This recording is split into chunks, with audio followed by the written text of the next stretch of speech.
성경 말씀 보시겠습니다. 오늘 은혜 받을 말씀은 구약성경 시편 2편 말씀입니다. 구약성경 제가 가지고 있는 성경책으로 805페이지에 있던 말씀 시편 2편입니다. 1절 말씀부터 12절까지인데요. 우리 다같이 함께 천천히 합독하도록 하겠습니다.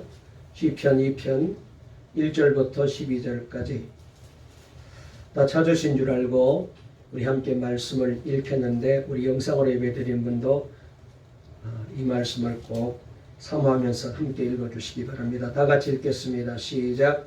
어찌하여 이방 나라들이 분노하며 민족들이 헛된 일을 꾸미는가.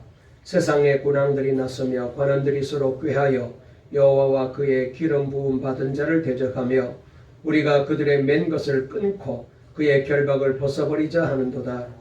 하늘에 계신 이가 웃으심이여 주께서 그들을 비웃으시리로다.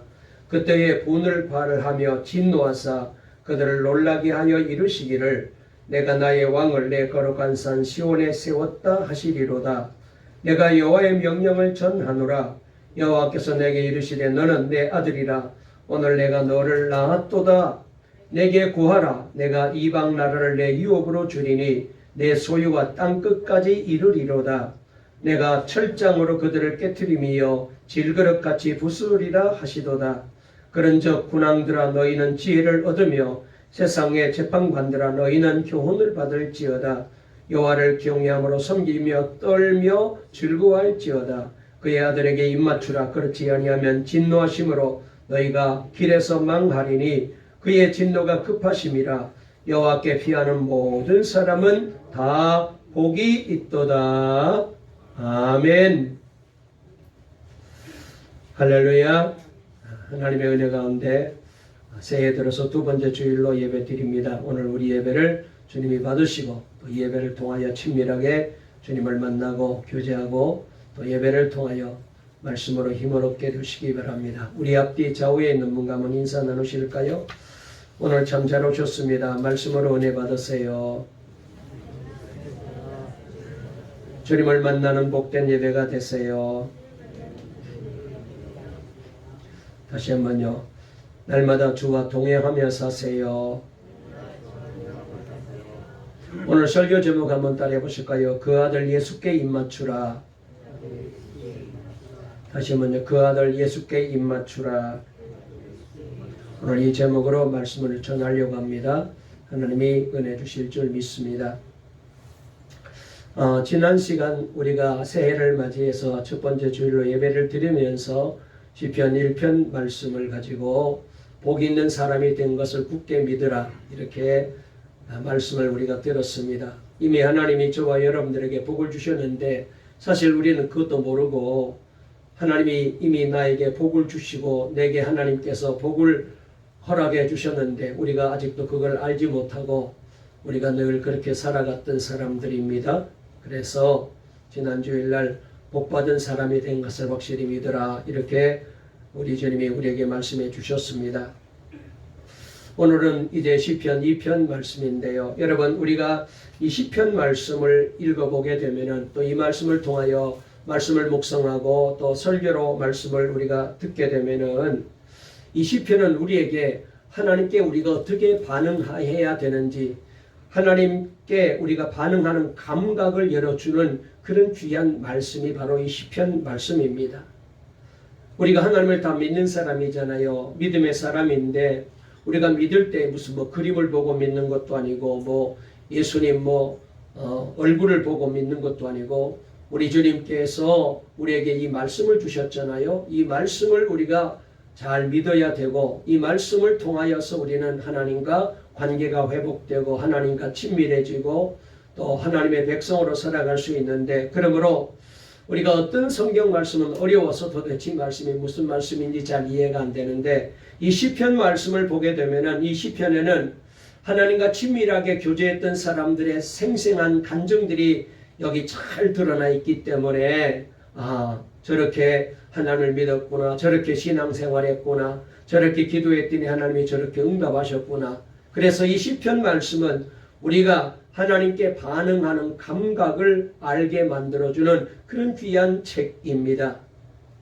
여러분, 눈에 보이는 세상만 보지 마시고 하나님과 하나님의 나라를 보게 만들어주는 이 시편 말씀을 우리가 이제 올 한해 늘 함께 주일마다 말씀을 묵상할 터인데, 저와 여러분도 이런 신앙의 눈이 열려지고 이런 영적인 세계가 보여지는 놀라운 변화가 예배를 통하여 일어나게 되어지기를 바랍니다.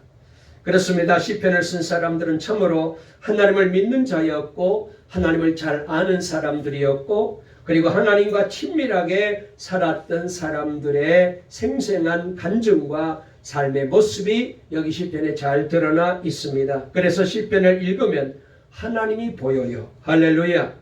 하나님의 음성이 들립니다. 아멘. 하나님의 숨결을 느낄 수 있는 것이 바로 이 시편 말씀이에요. 하나님의 사랑이 얼마나 큰지, 하나님의 은혜가 얼마나 놀라운지, 하나님이 얼마나 크신 분인지, 그리고 하나님이 함께하는 인생이 얼마나 행복한지를 아주 생생하게 감동적으로 느끼게 만들어주는 말씀이 바로 이 시편 말씀이라고 말할 수가 있습니다. 사도 바울이 고린도후서 12장 2절부터 4절에 보니까 셋째 하늘에 올라갔었다고 간증하지 않았습니까? 여러분, 그런데 시편 2편을 읽고 또 읽으면 정말 그런 체험을 하는 것을 우리가 깨닫게 되어요. 우리가 사도 바울이 천국을 구경하고 왔다고 그랬잖아요. 얼마나 부럽습니까? 얼마나 우리가 가보고 싶은 곳입니까? 우리가 장차 들어갈 곳인데 한번 봤으면 좋겠다, 그런 마음이 우리에게도 있잖아요. 사도 바울이 거기를 갔다 온 거거든요. 얼마나 놀라운 체험을 했겠어요. 그런데 여러분, 우리가 이 시편을 보게 되면 우리도 그런 은혜를 누리며 살아갈 수가 있습니다.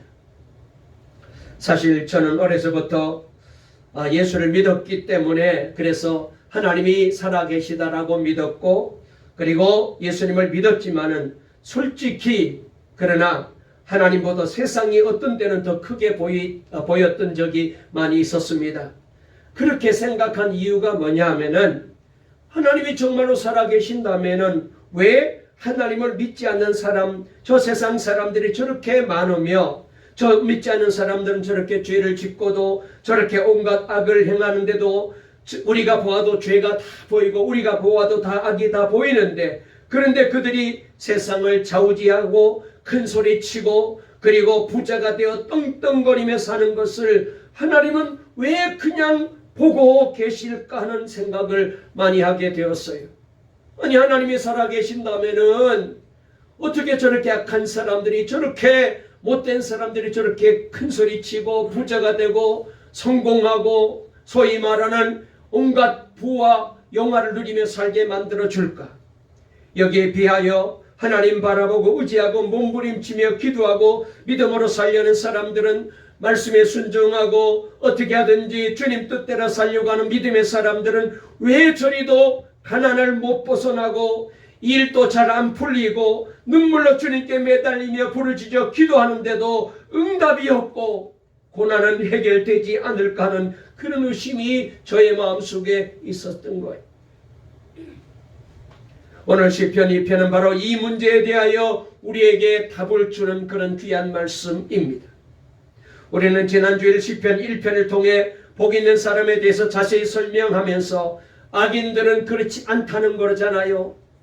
복 있는 사람들은 시냇가에 심은 나무가 시절을 쫓아 그 잎이 청청하고 과실을 맺는데, 악인들은 그렇지 않다라고 말했습니다. 그런데 그들은 심판을 견디지 못한다고 그랬는데, 그래서 시편 2편에서는 그 악인들이 왜 멸망받아야 하는지 자세히 설명해 주고 있어요. 하나님이 모르시는 것 같은데, 하나님이 안 보시는 것 같은데, 하나님은 다 알고 계시고 다 보고 계시고, 그리고 그 악한 자들에게 하나님은 반드시 심판하신다는 거예요. 자, 우리 한번 본문으로 돌아가서 1절부터 3절까지 다시 한번 읽어보시겠습니다. 귀한 말씀인데요. 시작. 어찌하여 이방 나라들이 분노하며 민족들이 헛된 일을 꾸미는가? 세상의 군왕들이 나서며 관원들이 서로 꾀하여 여호와와 그의 기름 부음 받은 자를 대적하며 우리가 그들의 맨 것을 끊고 그의 결박을 벗어버리자 하는도다 그랬어요. 자, 여기 말씀에 보게 되면은 악인들의 모습에 대해서 여기 시편 기자는 이렇게 말합니다. 저들의 모습이 얼마나 한심하고 어이가 없었는지 시편은 첫 마디에 어찌하여 라고 말씀을 시작하고 있습니다. 어찌하여? 여러분, 이 어찌하여라는 히브리어는 라마라는 단어입니다. 그런데 이 라마라는 단어를 여러분 한번 성경에서 어디 한번 본 적이 있나요? 한번 생각해 보십시오. 어디에 이 단어가 나오던가요? 그렇습니다. 예수님께서 십자가에 달리셔서 이제 마지막 숨을 몰아쉬면서 거기서 이제 돌아가실 때에 거기서 외마디로 하나님 앞에 간절히 기도하셨습니다. 그때 뭐예요? 엘리 엘리 라마 사박다니, 나의 아버지 하나님, 엘리 엘리 나의 하나님 라마 어찌하여 사박다니 나를 버리셨나이까. 여기 라마 어찌하여. 예수님께서 십자가에서 부러지실 때 사용하신 기도 속에 이 단어가 나옵니다. 어찌하여. 이 말은 무슨 말이에요? 그래야 할 이유가 도대체 없는데, 도무지 그래야 될 사람이 아닌데 왜 그러느냐, 왜 그러니, 그런 얘기죠. 어찌해서.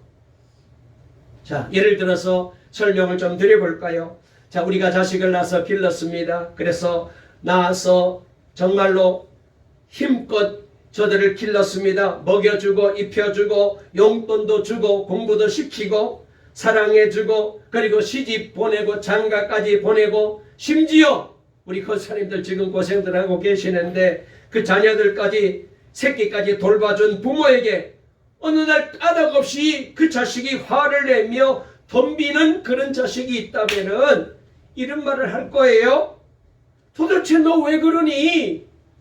내가 너를 낳아주고 그렇게 정성을 다하여 헌신하며 희생하며 너를 이렇게 길렀는데, 시집 보내주고 장가까지 보내줬는데, 아니 뭐가 부족해서 너 왜 그러니?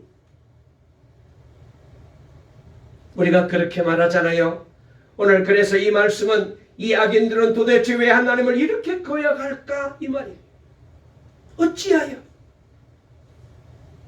이전에서 세상의 왕들과 통치자들이 그의 기름 부음 받은 자를 대적한다고 말했습니다. 이 그의 기름 부음 받은 자는 메시호라는 말인데, 이 말은 뭐예요? 메시아. 기름 부은 자가 누구예요? 궁극적으로는 바로 예수 그리스도를 가리킵니다. 어찌하여 메시아를 대적하느냐? 물론 여기서는 다윗을 말하고 있습니다만, 그러나 이 말 뜻은 바로 메시아를, 예수님을 두고 말합니다. 통치자들이 메시아를 대적한다는 말은 결국 세상의 세력들이, 권력들이, 세상의 사람들이 예수님과 예수님의 교회를 대적한다는 그런 말 뜻이거든요. 여러분, 교회가 뭐예요? 교회는 건물이 아니잖아요. 여러분, 교회가 뭐예요? 성경에 보면 교회는 예수 그리스도의 몸이다 그랬어요. 몸이에요. 그렇습니다. 교회는 건물이 아닙니다. 예수를 믿는 저와 여러분들이 다 지체가 되어서 이 동강교회라는 공동체를 이루고, 이 동강공동체는 뭐냐? 바로 예수님을 나의 구주로 영접한, 내 안에 주님이 들어와 계시기 때문에 바로 저와 여러분들이 다 주님의 몸이에요. 주님이 계시는 거룩한 장소예요. 그래서 이 교회는 뭐냐? 예수님의 몸이거든. 교회는 예수님과 함께 하나님의 나라를 다스리는 작은 이제 왕들입니다. 그래서 악인들을, 교회를 대적하고 공격해요. 예로부터 그래서 이 사탄 원수 마귀가, 이 죄악의 세력들이 어떻게 하든지 교회를 공격해서, 믿는 자들을 공격해서 예수를 못 믿게 하려고 애를 쓰지 않습니까? 보세요. 우리가 기독교 역사를 보더라도 1세기부터 4세기까지 로마 교회나 일제감정기의 조선교회는 얼마나 박해를 많이 받았습니까? 지금도 이슬람 지역의 교회들이 지금 핍박을 당하고 있습니다. 중국 정부가 교회를 얼마나 핍박을 합니까? 우리가 다 텔레비를 보았잖아요. 저들은 큰 이제 대포를 쏴가지고 교회를 그냥 폭파시켜버려요. 그리고 북한 교회들이 이런 박해를 하고 있습니다. 3절을 보면은 악인들이 최종 목적은 뭐냐면 우리가 그들의 맨 것을 끊고 그의 결박을 벗어버리자, 이렇게 악인들이 얘기하고 있어요. 여기 맨 것, 우리가 그들의 맨 것, 여기 맨 것이란 말은 세상의 죄와 악에 대한 하나님의 법을 말해요. 다시 말해서 여러분, 이 세상 사람들은 이 하나님의 법을 무시하고 귀찮은 결박으로 여겨요. 에덴 동산에서 하와가 하나님의 금하신 실과를 범한 이후부터 인간들은 하나님의 명령을 깨고 어기며 사는 것을 행복의 출발점으로 생각해요. 그러니까 이 하나님의 법, 하나님의 말씀으로 자꾸 우리를 얽매니까 너무 귀찮아, 너무 불편해. 이거 맨 것을 다 끊어버리자. 이 말은 무슨 말이에요? 하나님 없이, 말씀 없이 내 멋대로 내 마음대로 살겠다. 이게 바로 세상 사람들, 악한 사람들의 삶의 사고방식이에요. 저와 여러분도 말씀을 들으면 부담이 되잖아요. 성경에는 그랬는데, 지난주에 목사님이 이렇게 설교했는데, 내가 또 이렇게 잘못을 하니, 그래서 자꾸 부담이 돼, 불편해요. 그래서 때로는 여러분, 말씀을 듣고 예배 드리는 게 때로는 부담스러워. 왜? 내 마음대로 못 사니까. 내가 하고 싶은 대로 못 하니까 자꾸 그 말씀이 생각나거든. 이거 해야 되나 말아야 되나. 이건 자꾸 하라 그러는데, 내 욕심 자꾸 그렇게 살려는데, 내 속에 성령께서 야, 네가 예수 믿는 사람인데 그렇게 살면 되니? 그거 하나님의 말씀에 어긋나는 일이야. 자꾸 우리에게 부담을 주자 매잖아요. 이 맨 것을 끊어버리자는 거예요. 여러분, 이 전년전에도 바리새파 사람들이, 사두개파 사람들이, 율법학자들이, 유대인들이, 로마인 모두가 일치단합하여 주 예수 그리스도를 죽이는 데 협조했습니다. 교회사적으로 볼 때도 세상 권력은 언제나 교회를 박해하고 성경을 불태우고 성도들을 살해하고 교회당을 부수는 짓을 해왔습니다.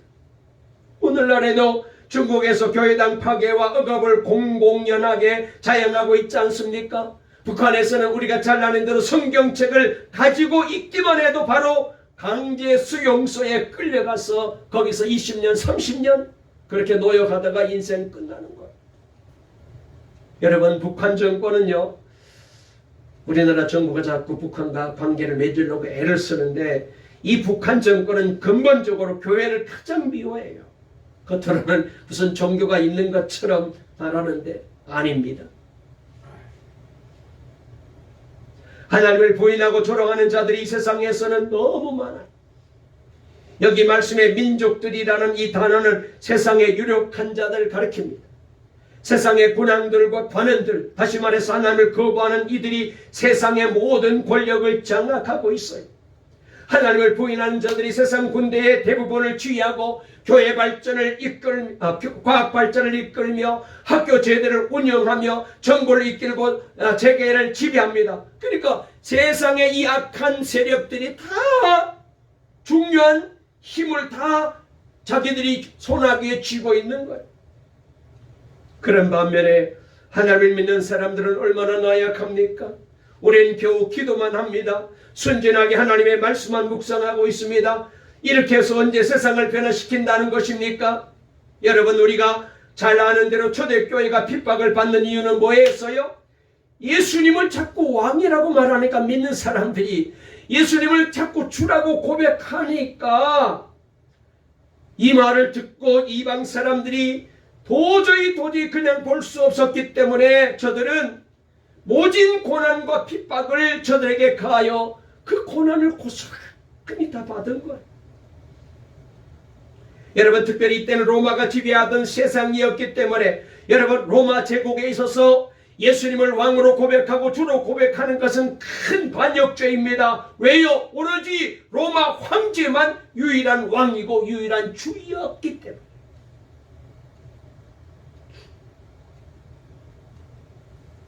오늘날도 마찬가지입니다. 예수님을 왕이라고 고백하면 어디서나 문제가 생겨요.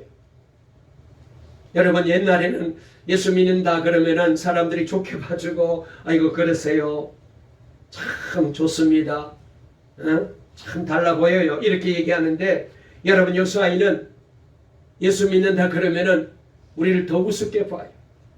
학교에서도 직장에서도 심지어 안 믿는 가족들 사이에서도 우리는 믿는 사람으로서 심각한 조롱과 따돌림과 공격을 당하고 있습니다. 세상은 하나님을 믿지 않고 예수님이 왕이심을 조롱해요. 특별히 요새 젊은 세대들 얼마나 똑똑하고 자기 주관이 분명하지 않습니까? 그래서 젊은 세대에게 이 말이 용납이 안 됩니다. 예수님이 주라는 말이, 예수님이 왕이라는 말이 저들은 도저히 받을 수가 없어요.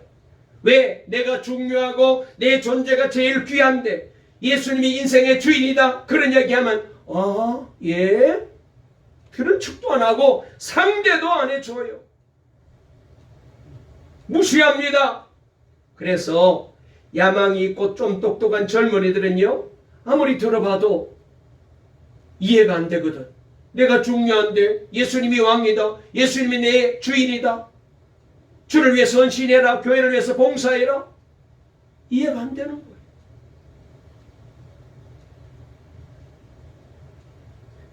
그래서 시편은 우리의 눈을 새롭게 열어줍니다. 4절에 보면은 이렇게 말씀하셨습니다. 자, 한번 볼까요? 4절에 시작. 하늘에 계신 이가 웃으심이여 주께서 그들을 비웃으시리로다 그랬습니다. 세상, 시편은 이 세상 사람들을 이제 보시면서 비웃으시는 하나님을 보게 합니다. 눈에 보이는 이 세상이 전부가 아니고 하나님이 계시고 하나님의 나라가 있음을 보여줍니다. 여러분, 우리는 세상이 큰 것만 보지 말고 하나님 나라가 얼마나 크고 광대한가를 보아야 돼. 하나님의 나라는 왕들과 대통령과 수상들이 통치하는 세상보다, 신문과 텔레비전이 보도하는 세상보다, 핵물리학자와 군사 전문가들이 쓴 두꺼운 책들이 묘사된 세계보다 훨씬 더 커요. 이사야 6장에 보면 이사야는 성전에서 기도하다가 영안이 열려 하나님의 보좌를 보고 꼬꾸라졌잖아요. 고린도후서 12장 4절에도 보면 사도 바울은 성령에 의하여 셋째 하늘에 이끌려 올라갔었으며 말로 표현할 수 없는 말을 들었으니 사람들이 가 이르지 못할 말이로다라고 말했습니다.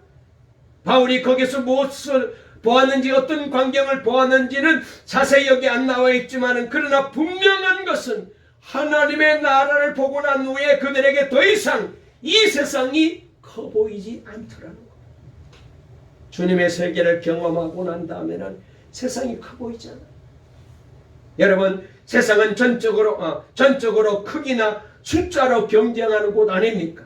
힘과 돈과 숫자만이 진리입니다. 이러한 세상에서 우리가 믿음을 지키려면 시편 기자처럼 세상만 보는 자가 아니라 하나님의 나라를 보는 영안이 열려야 돼.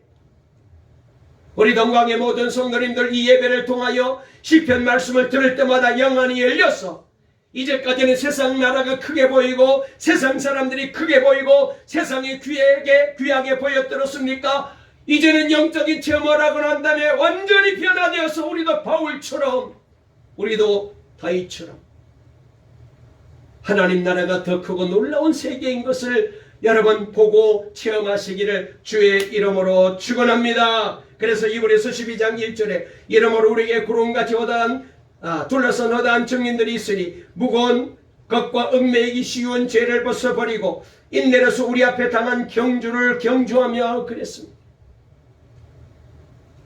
여러분, 그런데 참 이상한 것은 말이죠, 숫자를 과시하고 힘을 자랑하는 세상에 대하여 하나님께서 만약 자기 영광을 드러내고 자기 존재를 드러내려면 하나님께서 스핑크스보다 더 큰 하나님의 상을 만드시고, 그 다음에 저 앙코르와트, 이제 저도 가봤는데 말해도 스핑크스도 가봤는데 앙코르와트 신전이 얼마나 큽니까?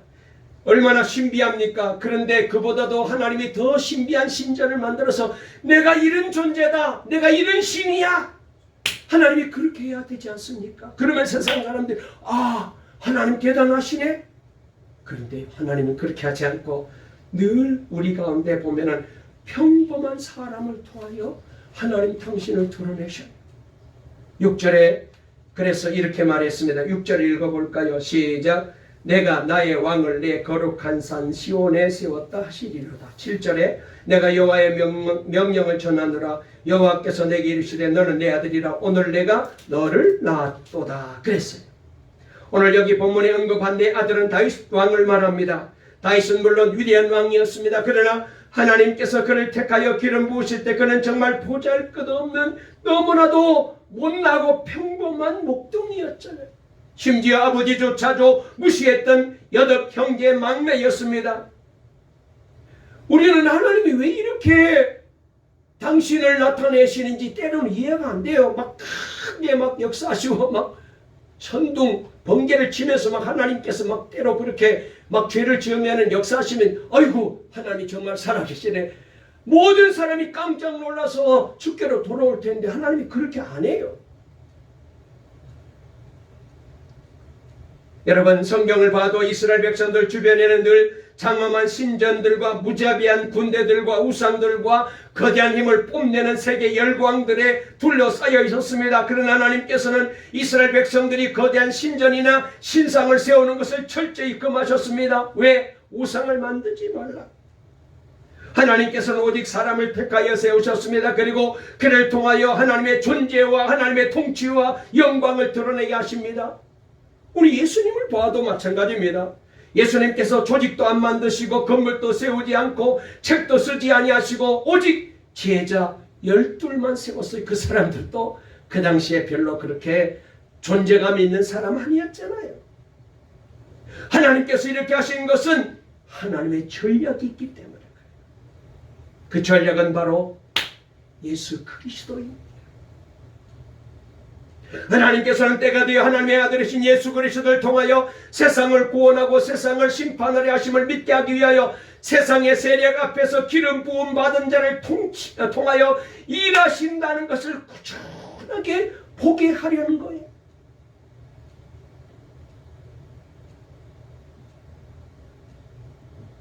여러분 히브리서 기자는 그래서 시편 2편의 말씀이 예수 그리스도에 대한 예언이었다라고 해석합니다. 예수님께서 세례를 받으실 때 예수님께서 변화산에서 이제 변화될 때 하나님께서 계속해서 너는 내 아들이다 말씀하셨습니다. 하나님께서 하나님을 대적하는 세상에 하나님의 영광을 드러내시고 택하신 방법은 바로 예수 그리스도입니다. 그 예표로 하나님이 다윗을 왕으로 세운 거예요. 여러분 예수 그리스도께서 이 세상에 오신 지 2000년이 지났지만 여전히 사람들은 하나님을 부인하고 대적합니다. 여러분 이렇게 대적자들이 점점 많아지는 이유가 뭡니까? 예수 믿는 우리 성도들이 할 일이 있다는 것을 보여준 거예요. 하나님께서 불신 세상 열방에 다윗을 세우신 것처럼 지금 이 세상에 예수님을 주로 영접한 성도들을 저와 여러분들 하나님이 세우셨습니다. 그리고 2장 12절에 이렇게 말합니다. 우리 12절 한번 읽어볼까요? 12절 제가 50분의 설교를 마치기로 했기 때문에 빨리 마치겠습니다. 12절 읽어보겠습니다. 시작. 그의 아들에게 입맞추라. 그렇지 아니하면 진노하심으로 너희가 길에서 망하리니 그의 진노가 급하심이라. 여호와께 피하는 모든 사람은 다 복이 있도다. 그랬어요. 자 여기 말씀해 보니까 그의 아들에게 입맞추라. 여러분 이 말씀을 눈여겨보아야 됩니다. 이 말씀은 전하고 말씀을 마칠게요. 여러분 손에 입맞춘다는 것은 경배를 표시하지만 발에 입맞춤은 복종을 뜻하는 말이에요. 여기선 발에 입맞추라는 것을 의미합니다. 여기 입맞춤이란 우리에겐 사실 익숙하지 않는 풍습입니다. 입맞춤 누구에게 합니까? 사랑하는 연인 사이나 젊은 부모가 어린 자녀들 사이에 하는 그런 입맞춤입니다. 그런데 여기 말씀에 보니까 예수님께 입맞추라는 거예요. 여러분 이 말씀이 우리에게 보여지는 의미는 뭐냐? 예수님을 믿되 비인격적인 신으로 믿지 말고 예수님을 실제로 만나고 사랑하고 친밀하게 교제하고 예수님과 하나가 되라. 그래야 너희들이 나가서 세상에 예수님을 전하는 사람들이 될 수 있다는 거예요.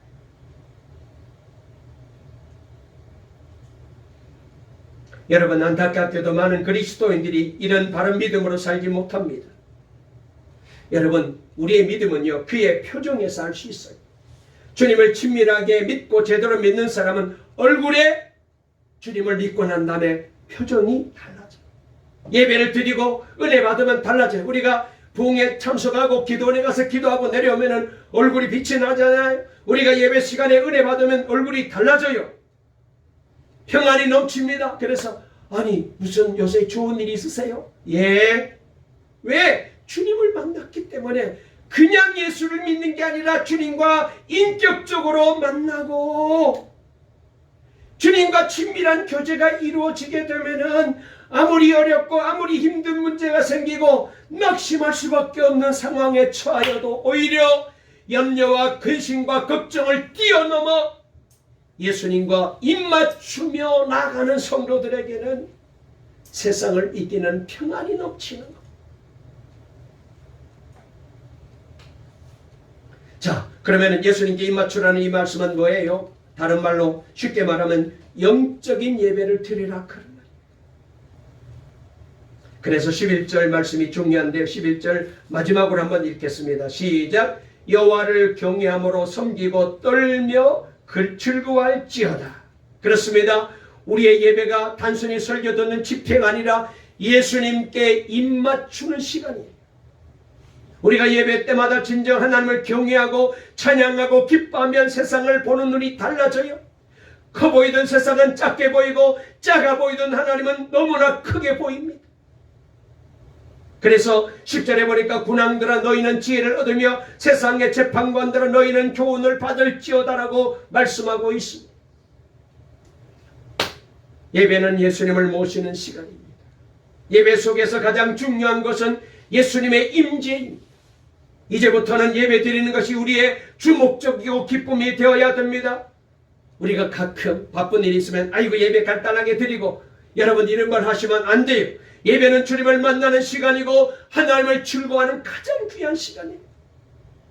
예배는 감사한금을 드리러 가는 시간입니다. 마음껏 하나님을 찬양하러 가는 시간입니다. 주님께 내 사랑을 고백하러 가는 시간입니다. 혼자도 좋지만 성도들과 함께 예배하는 그것이 좋아서 모이는 거예요. 그래서 은혜 받게 되면 목사님 설교를 좀 더 길게 해주세요. 예배 시간이 좀 길었으면 좋겠습니다. 왜? 이 시간이 너무 좋고 행복하니까. 여러분, 올 한 해 우리가 살면서 혹시라도 바쁘시다고 급하다고 중요한 일이 있다고 예배를 소홀히 여기지 마시기 바랍니다. 내 인생의 가장 최고의 중요한 가치는 예배입니다. 몸이 아프더라도 예배 나오시고 아무리 바쁘고 급하고 중요한 일이 생기면 더 예배 오십시오. 여기 오셔서 예배 드리면서 예수님과 친밀한 교제가 이루어지고 예수님께 입맞추십시오. 그리하면은 여호와를 의지하는 자가 복이 있도다. 이 마지막 끄트머리 이 말씀이 오늘의 결론입니다. 여호와를 의지하는 자는 복이 있도다.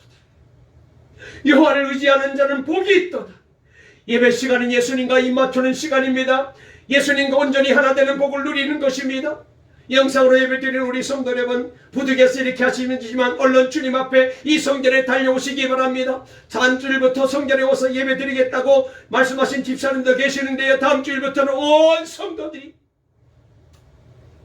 나는 주님을 만나야 살아, 나는 예배 드려야 살아, 주의 말씀을 들어야 살아, 어떤 일보다도 이 예배는 포기할 수 없어. 이 믿음으로, 이 신앙으로 날마다 예배 시간에 나오셔서 예수님과 입맞추시고 예수님과 교제하시고, 그래서 수요일 밤도 그리워지고 금요 시간에도 그리워지고 새벽 시간도 그리워지고 이 믿음으로 살면은 우리 하나님께서 올 한 해 동강의 모든 성도들에게 여호와를 의지하는 자에게 복을 주시겠다고 했는데, 이 놀라운 복이 우리 교회 모든 성도들에게 임하게 될 줄로 믿으시기를 주의 이름으로 축원합니다. 이 믿음으로 이 신앙으로 사시기를 바랍니다. 할렐루야.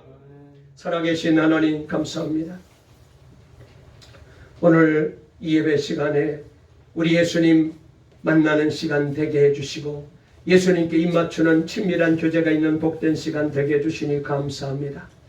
하나님, 올한해 우리 동강의 모든 성도님들 이 신앙으로 이 믿음으로 예배에 나오게 도와주시옵되 예배를 포기하지 않게 하시고 예배를 소홀히 여기지 않게 하시고 잠깐 예배 드리고 아니라 내 인생의 가장 귀한 가치가 예배임을 고백하며 예배를 생명보다 귀하게 여기고 아무리 바쁘고 아무리 급해도 정말로 예배 시간에 달려올 수 있는 이 열정을 가지고 예배 드리면서 주님과 교제하면서 여호와를 의지하는 자가 복이 있다고 했는데 이 복된 삶을 살아가는 동강의 모든 성도님들 다 되게 만들어 주실 줄 믿습니다. 예수님의 이름으로 간절히 기도 올리옵나이다. 아멘.